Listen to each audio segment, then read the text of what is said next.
നിയമസഭാ തിരഞ്ഞെടുപ്പിന് മുന്നോടിയായി മുസ്ലിം ന്യൂനപക്ഷങ്ങളിൽ നഷ്ടപ്പെട്ട പ്രതിച്ഛായ തിരിച്ചുപിടിക്കാൻ മുഖ്യമന്ത്രി മർക്കസ് യുനാനി കോളേജിന് എയ്ഡഡ് പദവി നൽകിയതിന് പിന്നാലെ കാന്തപുരം AP അബൂബക്കർ മുസ്ലിയാരുമായി മുഖ്യമന്ത്രി കൂടിക്കാഴ്ച നടത്തി.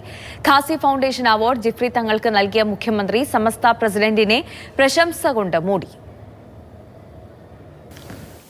മുസ്ലിം ന്യൂനപക്ഷം ഇടതുപക്ഷവുമായി അകലുകയാണെന്ന് തിരിച്ചറിഞ്ഞാണ് പരിഹരിക്കാൻ മുഖ്യമന്ത്രി തന്നെ രംഗത്തിറങ്ങിയത്. വെള്ളാപ്പള്ളി വിവാദങ്ങൾക്ക് ശേഷവും കാന്തപുരം വിഭാഗം നേതാക്കൾ ഇടതുപക്ഷവുമായി നല്ല ബന്ധം തുടർന്നിരുന്നുവെങ്കിലും അണികൾ ഒരു വിഭാഗം അകൽച്ചയിലായിരുന്നു. ഇത് പരിഹരിക്കാൻ കൂടിയാണ് മർക്കസ് യുനാനി മെഡിക്കൽ കോളേജിന് എയ്ഡഡ് പദവി നൽകിയതിന് പിന്നിലുള്ള ഒരു ലക്ഷ്യം.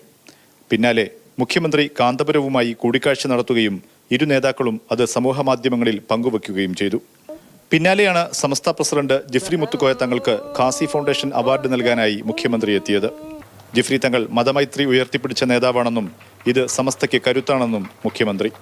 നമ്മുടെ നാടിന്റെ സമാധാന അന്തരീക്ഷവും സാമുദായിക മൈത്രിയും സംരക്ഷിക്കാനും വർഗീയതയെ ചെറുക്കാനും ജിഫ്രി തങ്ങളെ പോലുള്ള പണ്ഡിത നേതാക്കൾ നടത്തുന്ന ഇടപെടലുകൾക്ക് വലിയ പ്രസക്തിയുണ്ട്. സമുദായ ഐക്യവും മതസൗഹാർദ്ദവും കാത്തുസൂക്ഷിക്കാൻ തങ്ങൾക്കും സമസ്തക്കും ഇനിയും കരുത്തുണ്ടാകട്ടെ എന്നാണ് ഈ ഘട്ടത്തിൽ ആശംസിക്കാനുള്ളത്.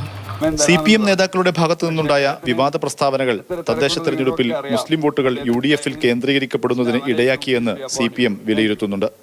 ഇത് പരിഹരിക്കാൻ കൂടിയാണ് നിയമസഭാ തെരഞ്ഞെടുപ്പ് മുന്നിലെത്തിയിരിക്കെ നീക്കം. വൈകിട്ട് LDF കോഴിക്കോട് ജില്ലാ കമ്മിറ്റി സംഘടിപ്പിച്ച യുദ്ധവിരുദ്ധ റാലി മുഖ്യമന്ത്രി ഉദ്ഘാടനം ചെയ്യുകയും ചെയ്തു. വിവിധ ഘട്ടങ്ങളിൽ ലോകസമാധാനത്തിന് ഭീഷണി ഉയർത്തിക്കൊണ്ട് അമേരിക്കൻ സാമ്രാജ്യത്വം അതിനുശേഷവും ഇടപെട്ടിരുന്നു. മാതൃഭൂമി ന്യൂസ്, കോഴിക്കോട്.